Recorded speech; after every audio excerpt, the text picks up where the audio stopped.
Welcome, beautiful Aquarius, to your love and passion reading for February 2020. Oh my effing gee. Boy, did Spirit want to bring out a lot of messages for you. So they're all just chock-a-block under the camera here. I hope you can see them all okay. This is a big month for you. I know it's your birthday month, but there we go. I'm just the messenger.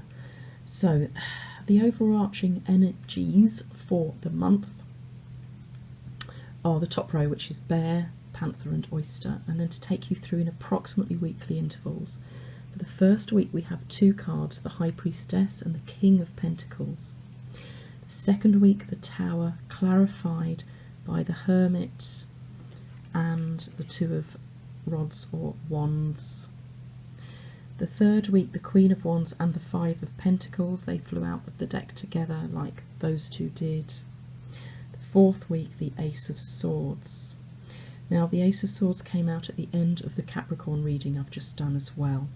So if you're on the cusp of Aquarius, Capricorn, Capricorn, Aquarius, or if you're cross-watching Capricorn, Aquarius, cusp, then look at the Capricorn reading because there may be an overlapping of energies there for you. Okay, here we go. Bear. Bear is a totem animal for the medicine of introspection, and I think you are going to really want and need to, proverbially speaking, go into your cave, into the dark, quiet solitude of your inner self, and trust and know that you can manifest this reality. You can trust what's happening and bring it in and know that it's right for you. Obviously you always have free will, that goes without saying. You can make your own choices about this, but the guidance here is this is something massive that's sweeping into your life for a reason.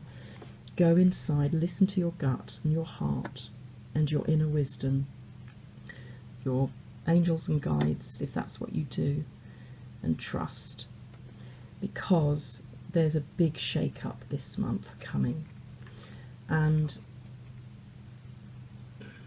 Panther is here for a reason, and Panther is possibly going to feel a little bit of a destructive energy, and it's going to annihilate all that does not serve you anymore. It might feel a bit of havoc and chaos, but it's getting rid of all of that that's unnecessary for you in your world with your lover or loved one, or the person you're trying to bring into your world.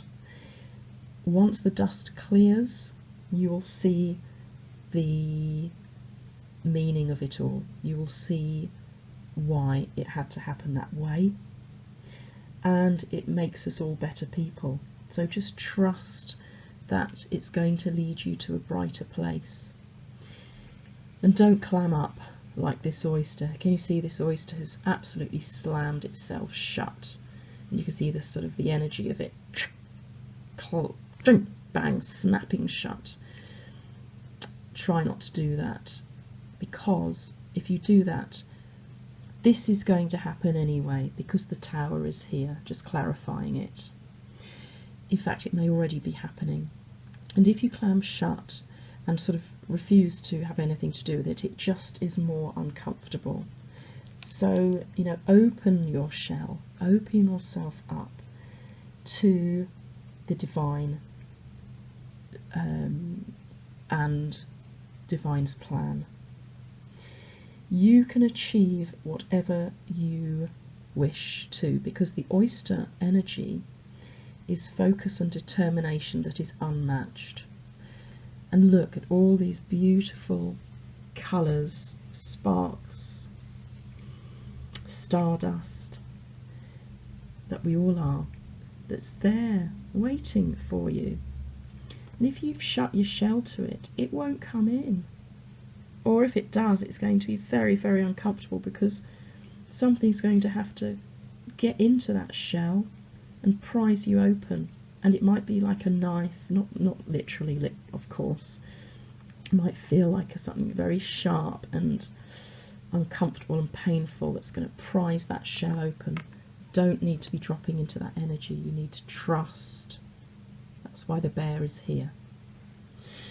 Okay, so specifically the first week of February, again, the High Priestess is this, she sees everything clearly. She sees what's unseen. She sees what's behind the scenes, what's beneath the surface. She is able to trust her intuition. So it's a very strong energy here that you need to take along with the bear. And there is a couple here in this spread. The King of Pentacles has come out, and here's the Queen of Wands. So the masculine energy of this coupling, and it's regardless of biological gender, of this you and your other, is that the masculine energy is very stable and solid and secure. You know, not going to set the world alight with passion perhaps, but very grounded and able to give you a very solid and stable environment. And the Queen of Wands is female, more feminine energy, or predominantly feminine energy, very driven, magnetic, passionate, full of fire and energy. And in this deck, which is the magic, the Tarot of Sexual Magic, the Queen of Wands is about undressing, and it says, honesty and devotion between partners are born of daily pleasures. You must seduce your partner every day as if it were always the first time. So remember this, you know, keep things fresh in your relationship. The King of Pentacles perhaps isn't so good at that. It's likely to drop into, you know, the slippers and the, you know, the blanket over the knees by the nice warm fire sort of energy. But remember, you've got to keep things fresh together. But you are a significant couple here. King and a Queen. You're a big power couple. Second week of February is the Tower. So this is the breakthrough. This can sometimes feel like the energy of the Panther.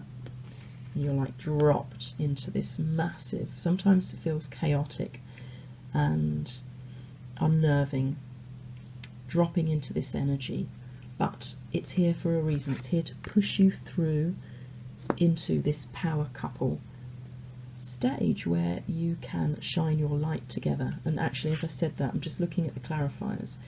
Shining your light. Again, this is a card of introspection, as well as the Bear and the High Priestess, and trusting, listening to your inner wisdom, going inside yourself, maybe into a bit of solitude. But look, this light will shine on this beautiful power couple. And there you go, you're off to a very good start. This is hope and opportunity. The Two of Wands, or rods, I will talk of wands. It's the same thing, just different terminologies in different decks. You have the world in your hands, and there you are now. You've been through this big breakthrough. You're shining your light together, and you're now able to look to the future together with a brand new beginning, which is very, I think, very promising.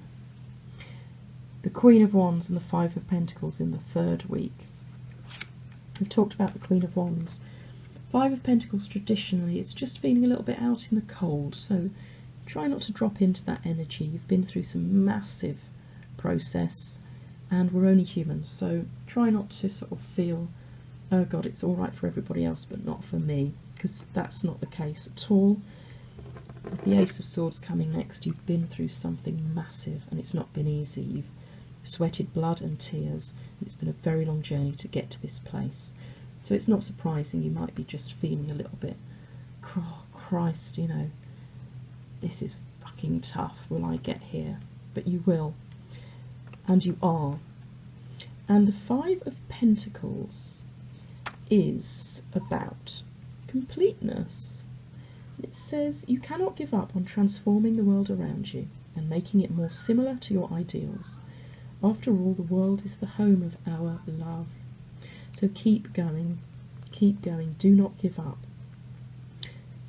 You're manifesting your new reality. You're bringing it in closer to what you feel in your heart you want it to be. And that's very, very beautiful. And it's not been easy, but look, you're being handed this new start by the divine, the universe.